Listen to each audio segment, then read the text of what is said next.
Assalamualaikum warahmatullahi wabarakatuh. Di sini kami dari kelompok 5 izin mempresentasikan hasil analisis kami yang mengangkat kasus sengketa merek geprek bensu berdasarkan Undang-Undang Merek di Indonesia. Sebelum itu, izinkan kami memperkenalkan diri kami terlebih dahulu, dimulai dari saya, Marsal Rasendria Mahendra, dengan NIM 1020223000097. Perkenalkan, nama saya Muhammad Devi Hardian dengan NIM 102022330384.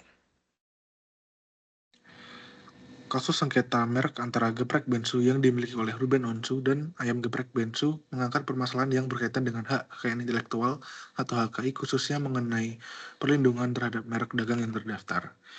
Merek dagang bukan hanya sekedar simbol atau identitas sebuah produk, melainkan elemen yang memiliki nilai ekonomi tinggi. Ia berperan penting dalam membangun reputasi dan keberlanjutan bisnis.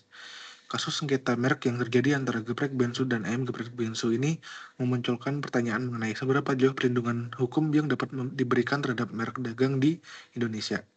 Melalui Undang-Undang Nomor 20 Tahun 2016 tentang merek dan indikasi geografis, negara memberikan perlindungan hukum terhadap hak atas merek yang telah terdaftar.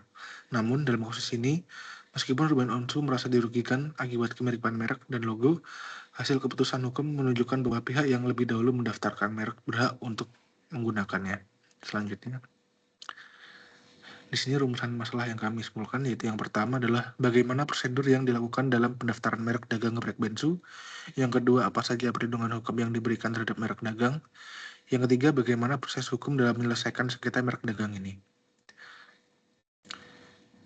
Tujuan penelitian yang kami lakukan adalah yang pertama untuk menganalisis sistem pendaftaran merek dagang berdasarkan Undang-Undang Nomor 20 Tahun 2016. Yang kedua adalah untuk mengidentifikasi bentuk perlindungan hukum yang diterapkan pada kasus ini. Yang ketiga, menjelaskan langkah dan keputusan hukum yang diambil dalam penyelesaian sengketa.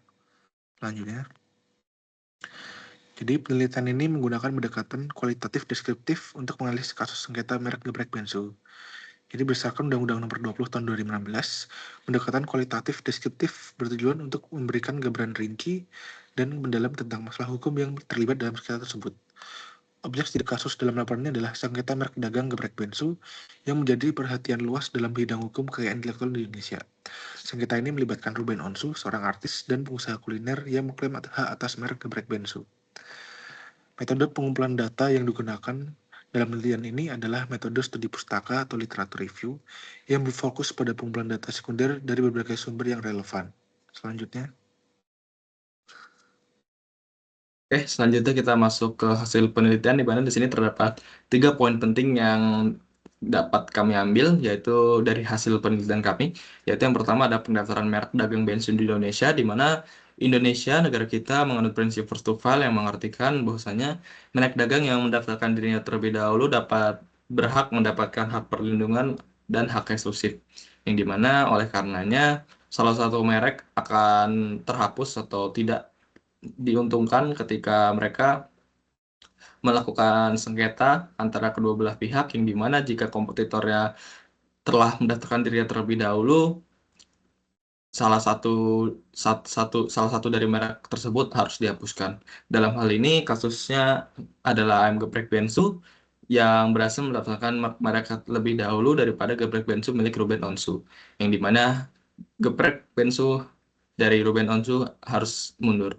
Selanjutnya, poin penting yang kedua adalah perlindungan hukum, di mana sini terdapat indikasi plagiat antara kedua belah pihak, yang dimana kemiripan kedua merek mencakup dari elemen grafis seperti desain logo, maskot ayam, dan elemen tambahan lainnya seperti di sini api dan lingkaran, yang dimana kalau kita telaah lebih dalam lagi berdasarkan Undang-Undang Nomor 20 Tahun 2016, kemiripan merek ditentukan dari struktur, komposisi, dan elemen visual yang menghasilkan kesan serupa.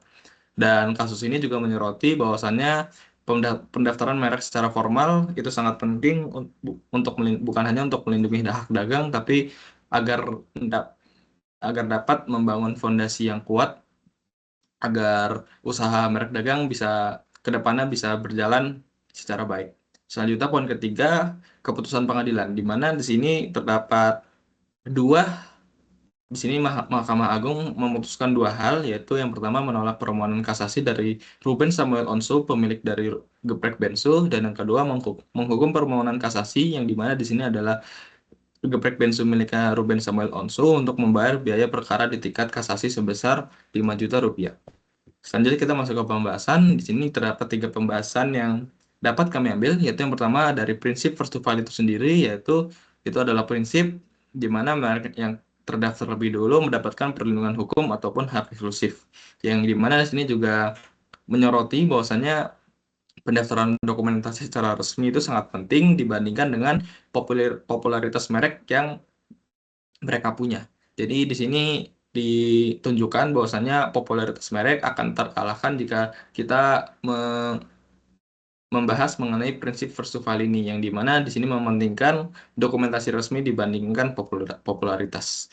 Selanjutnya kita masuk ke implikasi keputusan pengadilan. Di sini kepastian hukum akan selalu diberikan kepada pemegang merek yang sudah terdaftar. Jadi pemegang merek akan selalu mendapatkan kepastian hukum, yang dimana kepastian hukum di sini adalah hak perlindungan ataupun hak eksklusif yang akan selalu diberikan kepada pemegang merek yang terdaftar. Dan di sini juga menyoroti bahwasannya kesadaran para pelaku usaha kecil tentang pentingnya pendaftaran dokumentasi resmi itu sangat kecil. Dan dari hal tersebut kita juga mendapati tantangan, yaitu kurangnya edukasi bagi pelaku UMKM. Selanjutnya kita masuk ke kesimpulan, di mana sini terdapat 2 poin penting, yaitu yang pertama dari prinsip hukum, kita dapat menyimpulkan bahwasanya hak eksklusif merek didasarkan pada pendaftaran dan bukan penggunaan awal. Jadi akan sangat percuma jika kita ingin melakukan sengketa terhadap kompetitor kita, namun kompetitor tersebut telah mendaftarkan merek dagangan terlebih dahulu dibandingkan kita, ataupun kita yang belum mendaftarkan merek dagang tersebut. Selanjutnya, di sini juga dapat disimpulkan bahwasannya sistem hukum Indonesia mengutamakan pendaftaran untuk melindungi merek. Selanjutnya, poin penting yang kedua yaitu pentingnya pendaftaran, di mana pendaftaran itu penting karena untuk mencegah sengketa dan memberikan perlindungan hukum yang jelas. Dan juga di sini juga disoroti bahwasannya edukasi dan sosialisasi diperlukan untuk meningkatkan kesadaran hukum.